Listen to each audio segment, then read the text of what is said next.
With an increased dependency on the use of technology, the need for cyber law was necessary. The government of India is now trying to come up with stringent laws which will try to prevent people from hacking others' account or prevent people from entering into others' privacy. The same internet which could be used on the positive side could also be used for a negative purpose.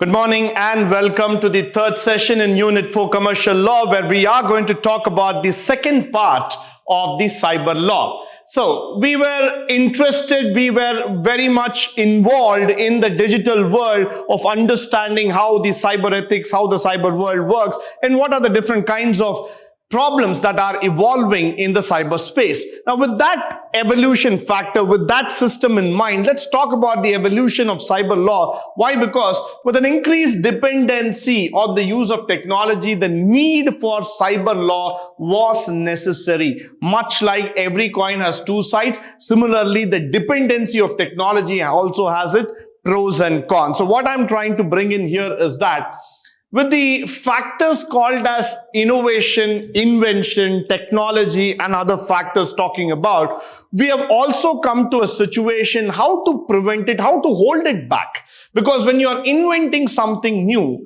when you are providing people with some tool and some technology, you also have to keep in your mind very clearly that there is going to be a challenge. And what is that challenge all about? The challenge is all about making you understand the factor that it has loopholes. So there needs to be a stringent monitoring system that can help you to prevent coming into this particular zone. So definitely cyber law is going to be a very, very important factor that we are going to talk today.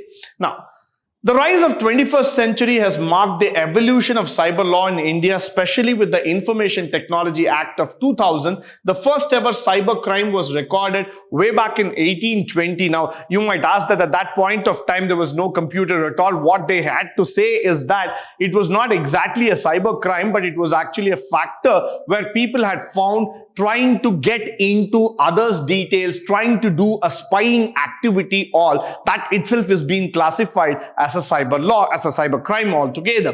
Now, with the evolution of digital technology coming up in India, what has become very, very relevant today is that how are we going to protect our assets?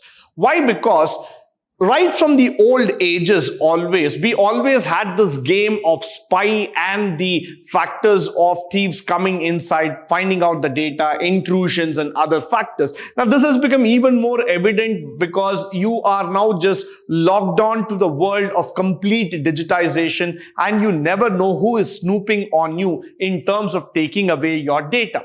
So with the Information Technology Act of 2000 coming into picture, the government of India is now trying to come up with stringent laws which will try to prevent people from hacking others' account or prevent people from entering into others' privacy. Now, every bank in India has been advised by the RBI as well as from the Ministry of Information, Communication and Technology that they have to come with preventive measures to help their customers from not getting cheated by the unwanted antisocial elements in the cyberspace. So that is the reason now what has happened is IT audit, that is information technology audit, has also gained a lot of prominence through which people are doing a regular check on the accounts, on the system and on the factors very clearly. So this is something very, very interesting that all of us have to understand and believe, stating that we need to work hard, we need to create a digital space through which we can communicate, we can find out what's happening in the next level, and we can also prevent people from entering into the unwanted zones. Followed by the objective of Information Technology Act in India is to provide legal recognition to all e-transaction. Now, very, very important. Why? Because whatever transactions that we are doing through our mobile or to our laptop, we need an acknowledgement. It is not enough that the money has been sent from your account to the seller, but you need an acknowledgement back, coming back and telling you, yes, the money has gone from your account, it has reached the other person. Why? Because in a physical transaction, the bill that used to be generated by the shopkeeper was an evidence stating that you had purchased something, there was a transaction done. So similarly, the IT Act of 2000 says that any kind of transaction done by the computers will be provided some legal recognition so that the customer will always have a evidence for his transaction. The second thing is digital signatures as a valid signature. Nowadays, you have a lot of software, namely the DocuSign, which is one of the software where you can legally sign it across using a digital signature. A digital signature will consist of two keys. One is the public key, one is the private key. So one is used to encode, the other one is used to decode. Now what happens here is that this digital signature is also very, very important and it needs to be secured properly. So the government has given a legal recognition to the digital signature, accepting it as a valid mode of signing across important documents. So the Information Technology Act will also try to cover upon these factors and accept it as an important document altogether, followed by the legal recognition of keeping accounting books in the electronic form by bankers as well as organizations. So today, for the bankers, the legal identification in terms of the ID, password, signatures, everything has become a topmost priority and they need to look into it in terms of protecting the asset. The protection of online privacy and stopping cyber crimes. This is a very important part of the IT technology. The IT Act of 2000. Why? Because their primary aim is to prevent crimes being happening in the situation in the cities or in any other part of the world. Why? Because cyber crimes will definitely destroy more than 50% of your assets. This is why the Information Technology Act is gaining a lot of importance in our country, followed by the Indian IT law updated by the Reserve Bank of India Act and the Indian Evidence Act. It's an evolution of the cyber law itself, with almost every activities coming under scrutiny. Recently, the HDFC Bank was actually called up by the RBI stating that there was some problem in terms of their online security transactions, and they were asked to have a complete audit done in terms of the information technology factor of the bank. So the HDFC Bank had to go through a complete IT audit to prove back, saying that their assets are secured and their systems are well in place. So similarly here, the Reserve Bank is now making it a mandatory law for every bank, for every financial companies, stating that whatever transaction happens, they have to be legally recognized